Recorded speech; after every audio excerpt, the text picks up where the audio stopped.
This past weekend, Nikki Haley's campaign manager, Betsy Anke, put out a memo to the press, a memo to supporters, a memo to Republicans, whoever.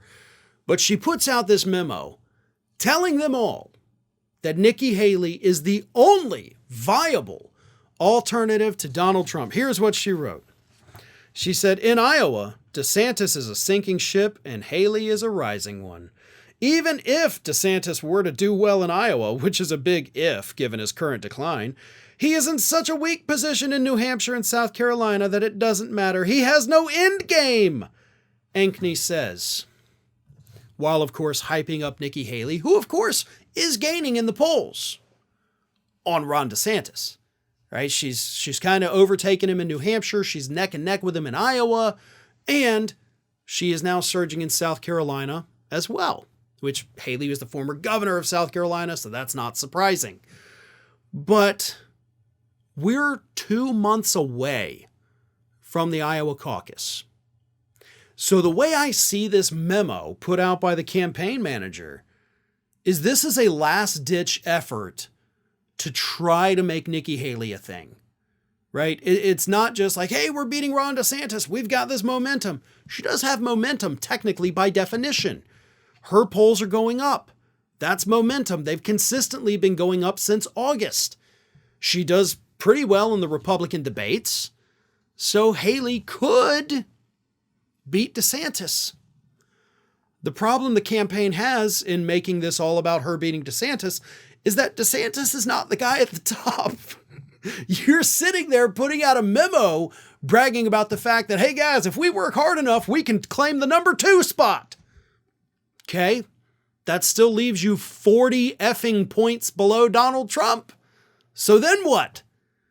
Oh, we're going to finish in a distant second. Hell yeah. Do you think a team sets out to be second place in the World Series? Because there's only one place and that's first. Just like a Super Bowl, just like an election.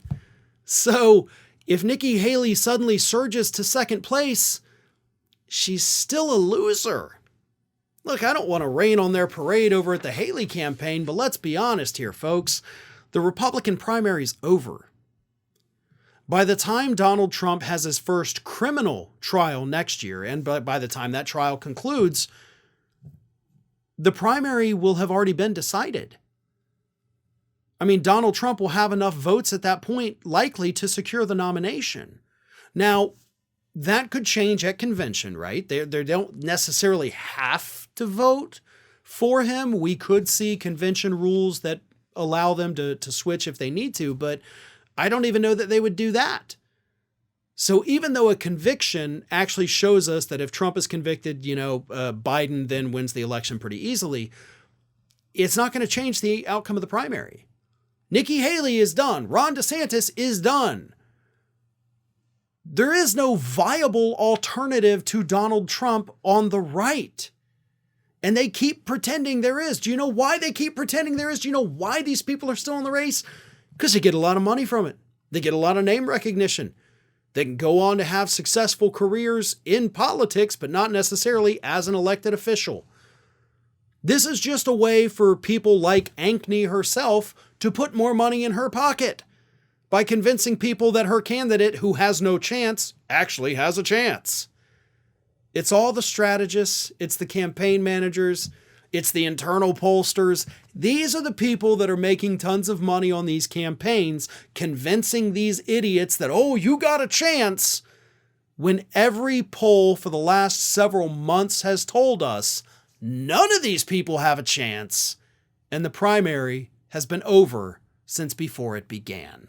Ring of Fire has fresh content 7 days a week, so if you want to be reminded about it, don't forget to subscribe to the channel, hit the little bell to be notified every time a new video goes up.